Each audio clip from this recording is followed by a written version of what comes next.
During the off-season, Buffalo Downs was purchased by the Little family. The Littles are well-known names in the ARLA street stocks, and they organized some renovations that were completed just this past spring. Yeah, renovations, meaning the access road that cuts across the backstretch is now as wide as a 6-lane road. Well, it's not fair to say that's all they did. I mean, they actually built some proper grandstands. The track has been completely resurfaced. New grass has been planted. Pit road is paved. Well, let's just see how much money the Littles have to maintain the track. That's a big problem that the old promoters had, and I'm still not sure why this track is even on the schedule in the first place. Well, regardless of why this track is on the schedule, we're here anyway, and let's move on to the race. For round number 1, the Cromwell Pull Award went to Ebenezer Quiggles Jr., who has been on an absolute tear lately. He's already got 3 wins in his rookie season, and he has jumped out to an incredible points lead. Quiggles got off to a great start with Bobby Porteau following, but that would be interrupted on the very first lap as Harry Inola pushes into Jim Hayes, putting himself into the wall and collecting Trey Ashby as well. Ashby had started on the outside of the front row. They both drove away, and I am surprised that wasn't a much bigger accident. Cletus McGuffey blew up on the lap that the race was supposed to get restarted, so the green flag had to be delayed in order to get McGuffey off the track. Ebenezer Quiggles was still in control when the race restarted, and here comes Jim Hayes looking to take second from Bobby Porteau, who won last week at Texas. Jim Hayes will be in this 26 car for MRD Motorsports for the rest of the season. He previously drove this car at the Mini Indy 500 and ran very well until he was taken out in a late accident. But so far, he's definitely showing that he's still got what it takes to compete in this series. Leslie Riggs currently battles with Jessica Graham for 6th. Riggs finished in the top 5 in her last 2 races, including a runner-up finish last week, and it seems that she's still got momentum from those awesome runs. But now she's facing another challenge from Jason Bates in the 51. Bates has been having a good weekend. He seems to have a very fast car as he tries to make a run at Graham and Riggs. Lucas Sweeney was penalized 50 points and sent to the back of the grid for this race for, and there's no other way to say it, dumping Tom Delgado under caution last week. But Sweeney's car hasn't been terribly fast this weekend, and so he is stuck in the 31st position as of lap 18. But hey, at least he's got his teammate Alex Carson to keep him company back there. Makoto Yamada in the 22 is also struggling this weekend. He's had a couple top 10 finishes, but it doesn't look like he will get that same result today. Scott Morales and Groves Racing have enjoyed a bit of a resurgence lately. Morales snagged a top 10 finish at Texas, and he is currently running in 5th, looking to challenge Andy Pearson for 4th. Pearson is the only Pearson Sweeney car that hasn't struggled this weekend, but that is likely because Pearson is the only driver on that team to have grown up on dirt tracks. Bobby Porteau makes a challenge on Quiggles for the lead. Porteau was the only driver who could match the Division by Zero team in practice, and he quickly sweeps by Quiggles going into turn number 3. Now that was some very good timing for Porteau because the high side in turns 3 and 4 is much more highly banked than the low side, so if you get under someone in that corner, you might not be able to complete the pass. Here is Herbie Finkelberg trying to make his way up into the top 10, and he suddenly develops a problem with the 96 car. He had a tire go down at Houston last week, and he fell off the lead lap, and his luck hasn't changed one bit. Oh, he just got hit by Philip Borland. I think that Finkelberg should get off the track right about now. Not sure what he's thinking. He gets pegged by Zachary Zins and goes spinning right in front of everybody. Costopoulos has nowhere to go. Finkelberg goes flying. And more cars pile in. Deschaux, Ali Riggs, Gary D'Souza, Makoto Yamada, Lucas Sweeney, and here comes the leader, Bobby Porteau, trying to navigate this minefield. He hits the back of D'Souza in the 149 and goes spinning, and Gaffigan smashes into the 74. Jim Hayes piles into his teammate from 3rd. That's gotta be gut-wrenching for Porteau. He's trying to hold off Quiggles on his way back to the line, and he gets caught up in this accident, which shouldn't have been an accident at all. Finkelberg has got a lot of explaining to do. I'm not sure what compelled him to stay on the track for so long. Quiggles continues to lead on the restart. Andy Pearson has moved up to 2nd with the misfortunes of Bobby Porteau and Jim Hayes. Todd Stater's running an impressive 5th in the underpowered green racing car. He's been pretty good on these shorter tracks where horsepower isn't as much of a factor. Green racing is operated by a bunch of self-proclaimed environmentalists, but I'm not sure if they see the irony in entering a racing series where cars only get about 5 miles to the gallon.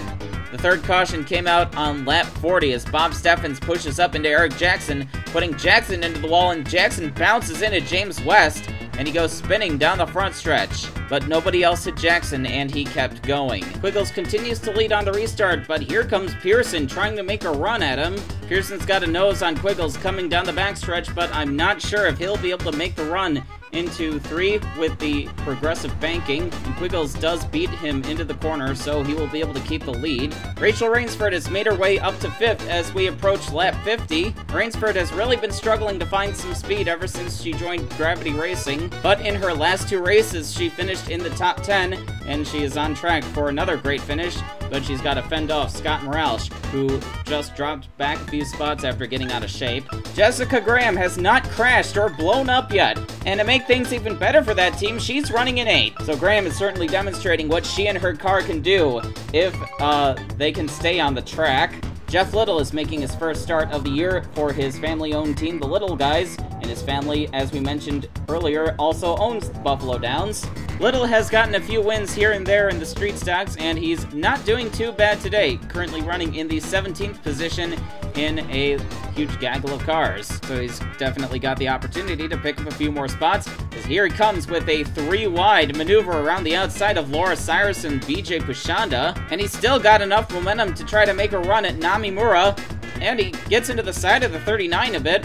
Little is not a very familiar face in the ARLA Elite Series, but he is not making too many friends, it seems. Todd Stater is trying to hold off Rachel Rainsford for 4th, but Rainsford gets into the side of the 15 for some reason.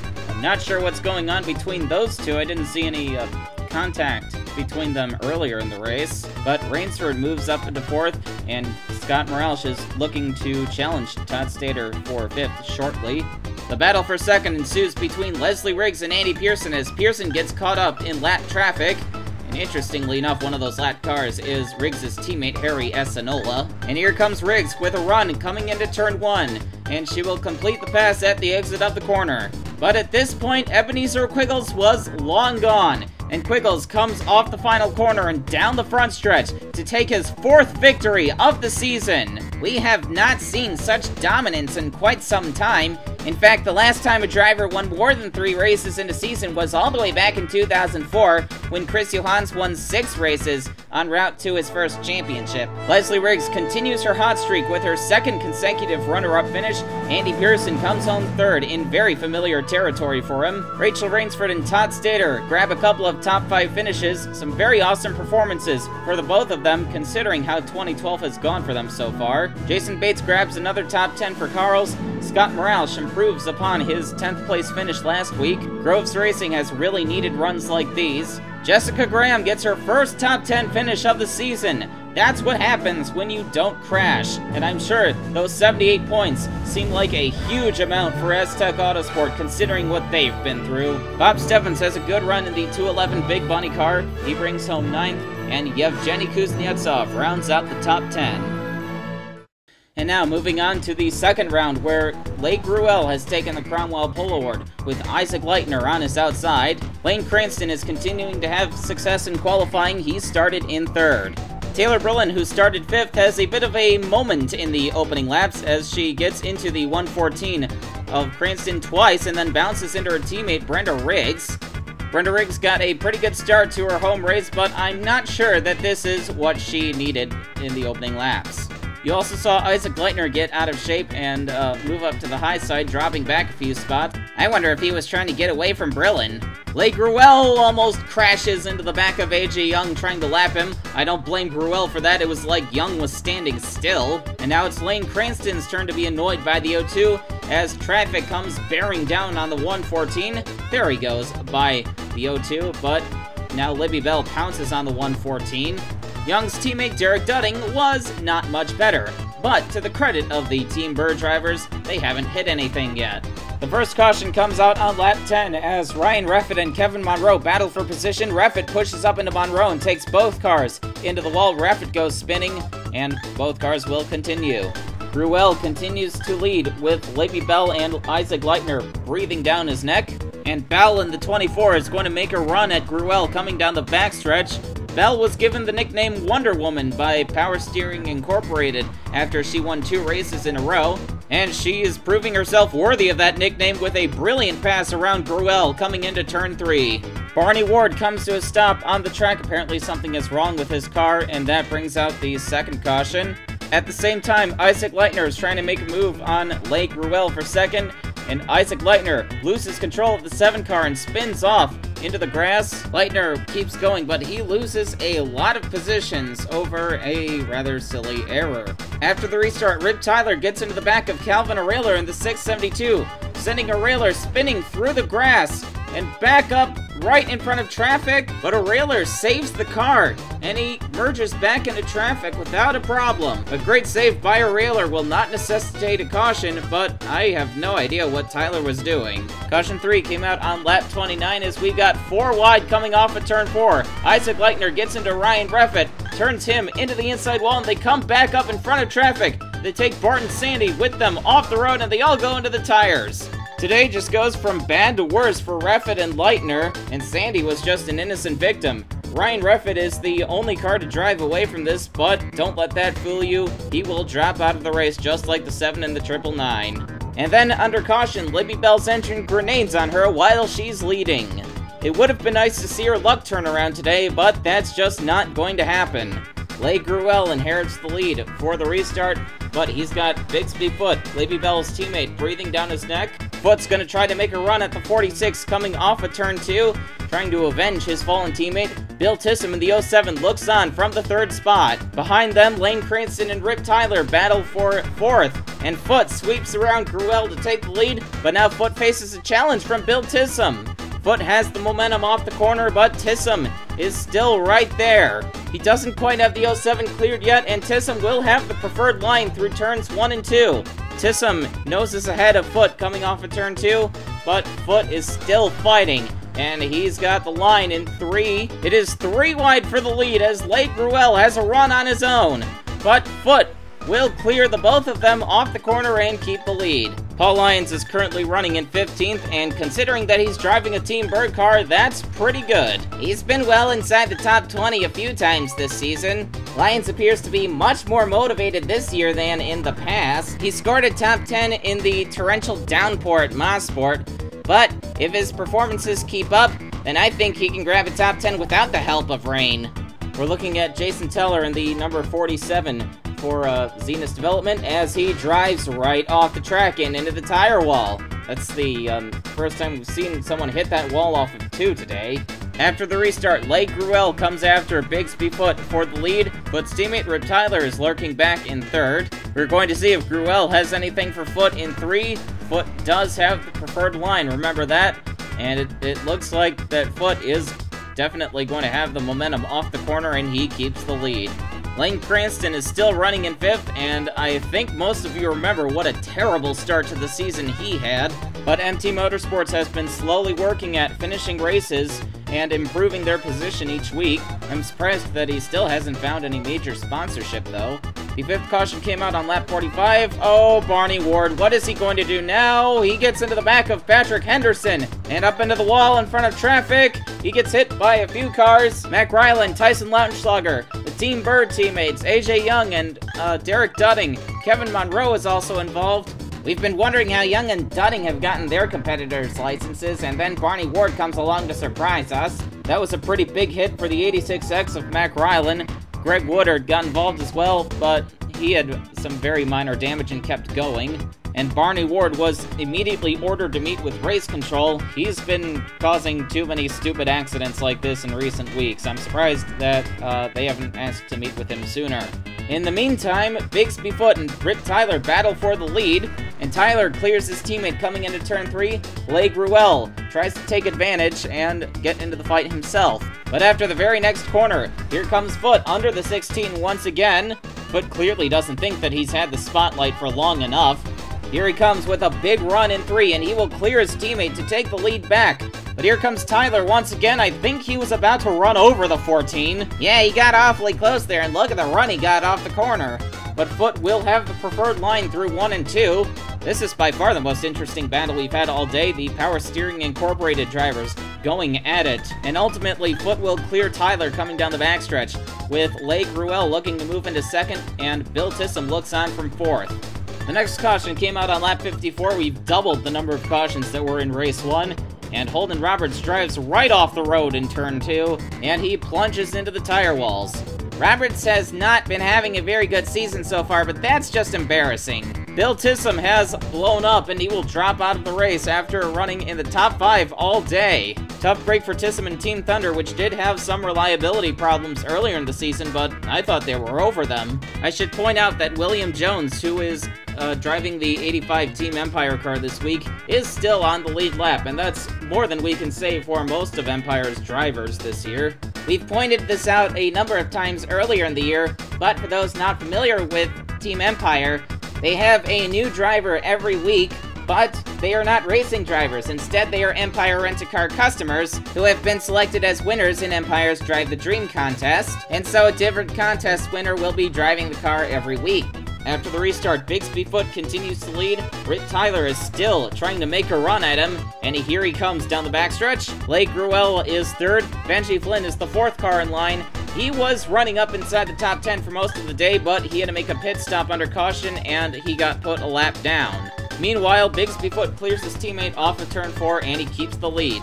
Just in time for the next caution, as Derek Dudding washes up the track, gets into Edwin Schwartzlowski, and spins off into the tire wall. However, Dudding's car will not have enough damage to necessitate him dropping out of the race. But further up the track, Todd Wojdarczyk pushes into Jarko Forsstrom and Lane Cranston, taking all 3 cars into the wall. Wojdarczyk goes around right in front of traffic, and here comes William Jones piling into the 71. So much for Team Empire being on track for one of their better finishes of the year. Bigsby Foot continues to lead. We have less than 10 laps to go, so lat cars are no longer lining up on the inside. And here comes Rip Tyler with a run. He is still not done with his teammate. Leigh Gruel continues to run third, looking for an opportunity to make something happen. And coming into turn 3, Rip Tyler clears the 14 for the lead once again. Brenda Riggs is back up to the 4th position. Riggs has been dominating the weekly racing at this track for most of her life, but in the ARLA Elite Series, this is the closest she has ever come to winning at her home track, and this could be her last chance to do it, as she will be stepping out of the 67 car after the next race. I'm not so sure that's the last we'll see of her, though. Despite her many complaints about the new car, she did admit that she thinks it's quite fun to drive on dirt. Philip Borland is driving the 89 car for A1 Racing this week, while Vijay Pachanda is in the Pi car. He's currently running in 7th, so he's continuing to show that he can squeeze a great performance out of an underfunded car, especially as he's got the M&J and Griesberger cars of Taylor Brillen and Lawrence Burr behind him. Here comes Foot trying to make another run at his teammate. They've opened up a bit of a gap over Leigh Gruel, and coming through turn 3, Britt Tyler has the preferred line. He's up on that banking, and he will clear Foot off the corner. And Foot made no other challenge at Tyler for the rest of the race, and Britt Tyler would come down the front stretch to take his first win of the year. In a 1-2 finish for Power Steering Incorporated, Leigh Gruel seems to be back to the form he was demonstrating earlier in the season when he was very fast. Brenda Riggs gets her best finish of the year in her second-to-last race as a full-time driver. Edwin Schwartzlowski and Taylor Brillen score their first top 10 finishes of the year. Philip Borland finishes 6th for A1 Racing. Lawrence Burr grabs his 3rd top 10 of the year. Calvin Arela rallied back to finish 8th after getting spun. And Michael Madrigal picks up 10th. I want to point out that all 5 of the M&J racing cars were in this race, and 4 of them finished in the top 10. Team owner Kevin Monroe finished in 23rd, the last car on the lead lap. So kind of a dismal day for him, but at least he finished. As for the point standings, surprise, surprise, Ebenezer Quiggles Jr. is still the leader, and he has opened up a huge gap over Laura Cyrus, thanks to Cyrus having a less than stellar day. Quiggles could skip the next race and take a nap, and he'd still have a comfortable lead, and I don't think his rivals would complain too much if he did that. Yevgeny Kuznetsov is a distant 231 points behind Quiggles. Leslie Riggs has moved all the way up to 4th. Getting 3 top 5 finishes in a row will do that. Speed Vision teammates Herbie Finkelberg and David Krikorian are tied for 5th. The tiebreaker is that Herbie Finkelberg has a win and Krikorian does not. Ashley Tucker won at Texas, but a lackluster performance today dropped her back to 7th. Alex Carson is 8th, Eric Jackson is 9th, and Bixby Foot rounds out the top 10. Andy Pearson is 11th. Darren Grant continues to slowly make his way up the point standings. Rip Tyler is up to 13th with his win. Just 1 point separates him and Rybert Scott. Todd Stater is up to 15th after his awesome top 5 finish. Libby Bell continues to plummet in the standings. Hopefully her luck can turn around soon. Tiffany Matthews is 17th. Bobby Porteau is 18th. He was Quiggles' biggest threat today until he crashed out. And then Calvin Arreola and Ricky Navarro are tied for 19th.